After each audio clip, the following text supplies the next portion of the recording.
Hi everyone, welcome to another Phoenix online tutorial. So we know that a lot of you got mitts at home. We also know that some of you have purchased brand new mitts as well. So what we're going to do today is just give a few hints and pointers about how to hold these mitts if you're doing kicking practice at home to avoid injury, but also to make sure that the kicker gets the most out of any training you do. Let's do back kick now. So back kick, the way for holding for back kick is very similar to side kick, very similar to push kick, all these straight leg kicks, okay? So big difference between back kick and side kick now is we're facing the same direction when I'm holding. Facing the same direction I'm holding, okay? So again, fighting starts, my hand behind the mitt. I might want to angle it ever so slightly downwards now for back kick as well, so because the back kick is an upward travelling kick. Okay, so person kicking out, you want them really to go all the way through, definitely land their foot in front after that kick, okay, so they feel the full power of the kick. And hana, hit, good. And then back to the start again, do, hit, good. Sat, hit, yes. And one more point here is I say push forward, but then I'm not doing this because if I do this and he kicks, that power is going to go through the mitt all the way up from my arm, from my elbow, from my shoulder, down my back. So once he kicks the mitt, I want to be actually relaxing and let that mitt move back. Okay, so one more, there. Good, and I save my shoulder. Okay, so some common mistakes with back kick now. So the biggest no-no with back kick really is if I'm going to stand face on, not side on, okay? Because if he kicks like this here and he misses the mitt, okay, oh yeah, that's going to hit me in the stomach or even worse lower. It's going to be really painful for me.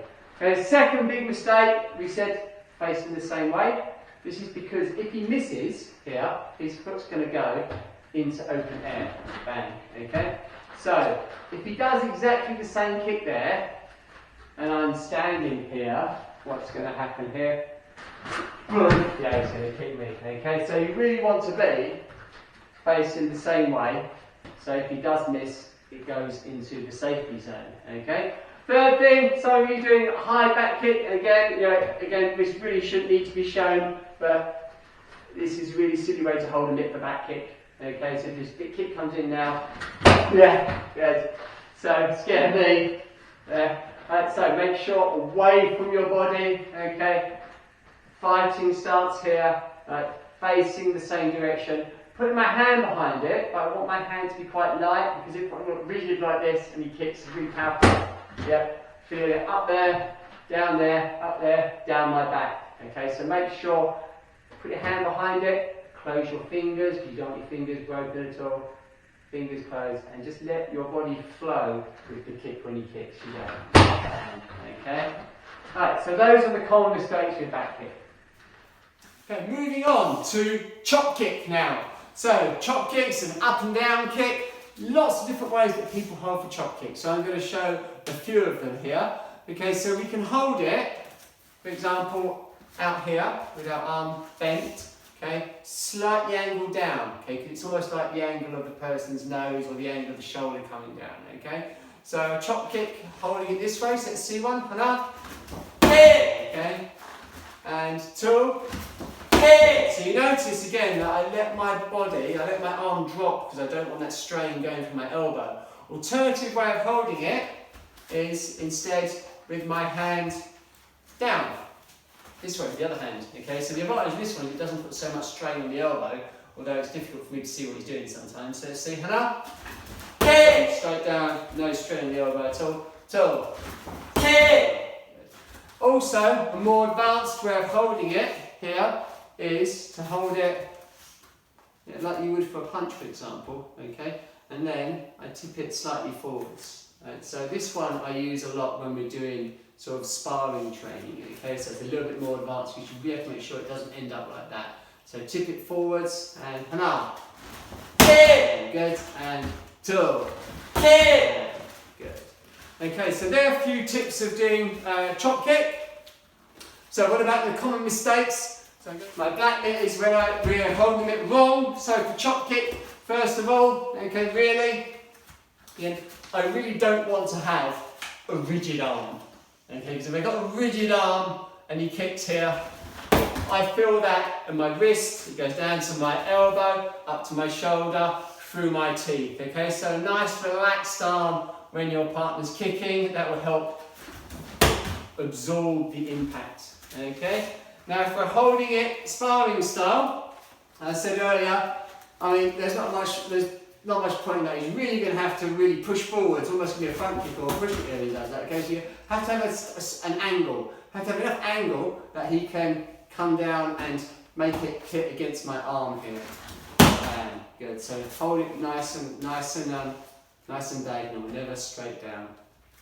Okay, and the last one, really obvious. If we're going to do this sparring style one, I really shouldn't have to show this, really, should I? But really, here, if he comes in here, yeah, good. That was scary, even though I knew it was coming.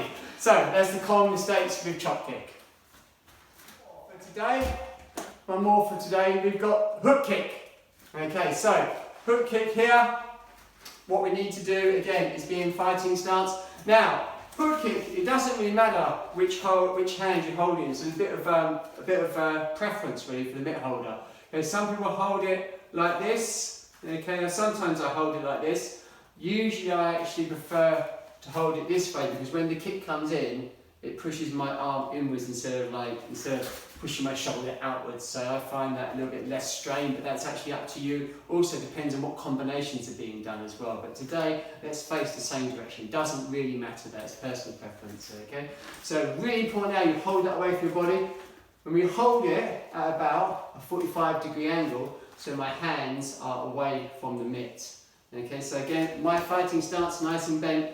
My arms relaxed, it's not straight, so I don't want that tension going down my arms. So we're going to do a few hook kicks now. Hana.